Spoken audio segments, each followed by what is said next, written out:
can't go to the north or south of the 101 freeway because there are mountains there, and the weather is, just a little restricting if we get away from the freeway. So we'll be able to see this vehicle a little bit better here in a moment. It won't be such a straight down shot.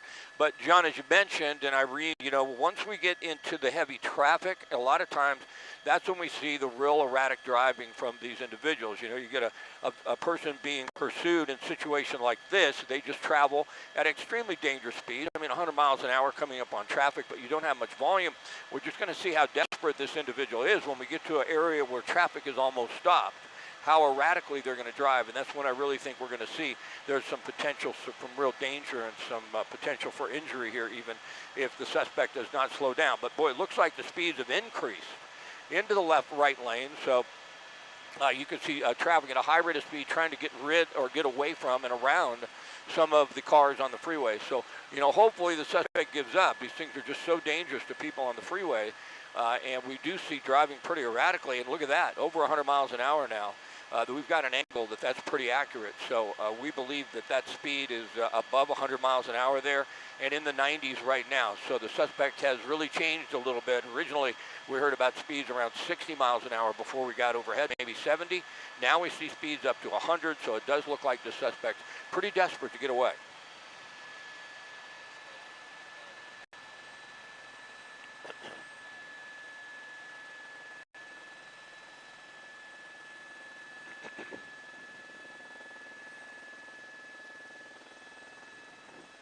Going to be getting out there on the roads for their morning commute. So it'll be really interesting to see if this driver will weave through those cars, Scott, and just exactly if they will stay on the freeway, what their plan is from here. Yeah, Scott mentioned we don't know a lot of information about this suspect. We don't know why authorities are pursuing this vehicle this time.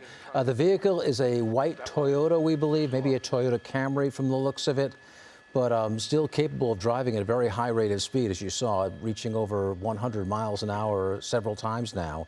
And right now, right around 84, 85 miles an hour. At one point, the driver looked like they had a directional signal on. It wasn't like they were turning, so that makes it even more confusing for any car around it trying to stay out of harm's way here. But now it looks like traffic looks like it's getting a little thicker here, so this is where the problems can really start to develop. And Scott, the driver does appear to be slowing down just a little. Well, let me take that back. Coming up on more volume. Yeah, John, sorry about that. Coming up on more volume here, this is going to be the interesting part of this pursuit, to see what the suspect does when, the traffic volume increases and he has to come up on more and more cars and then try and maneuver around them. Now, we're in the Woodland Hills area, just left Calabasas on the Ventura Freeway eastbound. We're coming up, it looks like about Topanga Canyon Boulevard, past that towards the DeSoto. And once we get into Encino, there's a lot of volume going eastbound and then transitioning onto the 405 South. Now, we don't have any PD helicopters up overhead. We're up every morning. They are in some cases, depending on what's going on. LAPD is up a lot of the time early on in the morning if they have an issue, but I don't think they did because we're not hearing them, but they're probably getting ready to get over this pursuit. I think it'll be LAPD and not CHP. They take a little longer to deploy. They're out of the Fullerton area. But we did just hear moments ago, they're talking about a spike strip on the 101 freeway eastbound at the 405 freeway interchange. Now, those are dicey. They're difficult to do because you don't want to cause flats to other vehicles. So we're going to see how that works. More than likely, traffic is almost stopped there. If I'm not wrong, it's going to be very slow. They'll have a CHP officer, more than likely, or an LAPD officer in the center divider and on the right shoulder. And if they see the opportunity, to throw out that spike strip and get it in front of that vehicle, then they will do so. But that's a situation on the freeway. We don't see spike strips a lot, and we don't see pit maneuvers because obviously that can cause a huge accident if it's a high rate of speed, and you usually want to wait till the vehicle is turning for them to do that pit maneuver where they hit the vehicle from behind, and you don't have a lot of room when you come up on traffic on the freeway, so we don't see that very often. But the spike strip is possible. As I look ahead, you can't see it in your shot. You just have that white Toyota. I do see pretty good speeds, and it looks like even at the 405 it may not be stopped, but it certainly will be much slower, especially the two right lanes. They always slow on the Ventura eastbound transitioning to the 405 South. A lot of volume there in the two right, but the left lanes may be okay. So we'll see. It's only going to be a few moments till we get there. So we're in the Tarzana area now. We're coming up on Reseda Boulevard, and it looks like the vehicle's staying in the left lane. Two patrol cars behind, but no helicopter up yet this morning. And just to recap, this started about 30 or 40 minutes ago. The driver was actually heading northbound on the 405, got onto the 101, headed up into the Calabasas area, then made a U-turn, started heading back. And now that driver heading back into Los Angeles area, back into heavier traffic. And as Scott's been mentioning, that is when the real concern is for other drivers caught in the middle of this whole thing. Yeah, Scott, they don't want to try a pit maneuver on the freeway. Obviously, that could lead to some real danger for anybody else near the vehicle.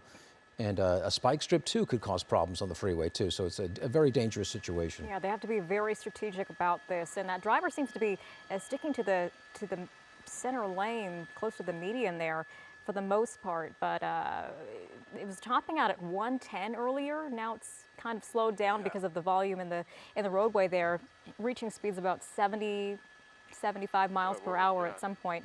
But it will be very interesting to see what that driver does. Yeah, and still not a lot of information on who this person is and why they are fleeing from police at such a high rate of speed. And it's still pretty dark out this morning, so once you know, it's hard to see into that vehicle. How many people are involved in this? Is there just that driver? Do they have passengers?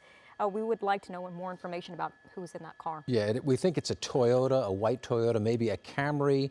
It does look like the windows are tinted too, which is, you know, as Irene mentioned, that makes it really hard to figure out how many people are in the vehicles. Is it just the driver? Are there other people? And that makes it difficult for authorities too, and more dangerous too, because they just don't know what they're dealing with. Right now, you can see that vehicle driving about 85 miles an hour on the 101. Scott, how's it look for you? It's going to be interesting. Yeah, you know, watching that vehicle, it looks like, you know, possible, you know, drugs or alcohol involved because the car was swerving quite a bit. It didn't look intentional into and out of a lane when it was driving in the fast lane. We're on the Ventura Freeway eastbound. Excuse me. We're coming up on, looks like about White Oak here in a moment in the Encino area, and traffic has not stopped. It's Friday light on the Ventura eastbound. A lot of times it's very, very slow in here. There's certainly much more volume, but it'll be interesting to see what happens here in just a few moments because we're not far away from the 101 freeway and the 405, and we heard that report. We get it on a scanner. We heard it over the scanner that they may try a spike strip on the 101 and the 405 freeway interchange. So it's going to be interesting if they have the ability to do that. Now, it's dark outside, and I really can't see if there are any patrol cars that have positioned here on the center divider and on the shoulder to throw out a spike strip. So it'll be interesting to see what happens. But this is the area I thought would be a little bit heavier. This is the Ventura Freeway eastbound, and we're coming up on the 405 freeway interchange. And you can see there's more volume, though. Compared to when we first picked this up, there was very little volume on the freeway. Now it looks like the driver has to try to determine where they're going. If they stay in the right lane here, that's going to put them on the 405 freeway southbound. The two right lanes transition to the south 405, and it looks like that's where the suspect's going unless they make a turn to get into one of the left lanes. We'll be back on the 405. But as you mentioned, it started on the 405 northbound, or about in that area, we believe, in Brentwood, traveling northbound up into the valley, then westbound for a while, and then, of course, we have the vehicle traveling back to the east, and I believe that's a transition onto the 405 southbound, if I'm not mistaken. So it looks like a suspect may be heading back to familiar ground, and you see there's the 405 freeway. Southbound side, it's not that busy yet, although once you get to the top of the hill, once you get up towards Mulholland, it gets a little tough, and then it's going to get a little tough for us as well because of the overcast layer here. I think looking out the window that we can make it through, but we will see once we get a little closer to the top of the pass what type of ceiling and visibility we have. But it's actually traveling on the 405 south now, and there is quite a bit of volume coming up ahead as they travel up the hill. Yeah, and we should point out, aside from the high rate of speed at times, up to 100 miles an hour, the driver hasn't been swinging between lanes a lot, driving in a fairly stable way, I want to say. Relatively. I mean, I have seen a little bit of swerving here and there.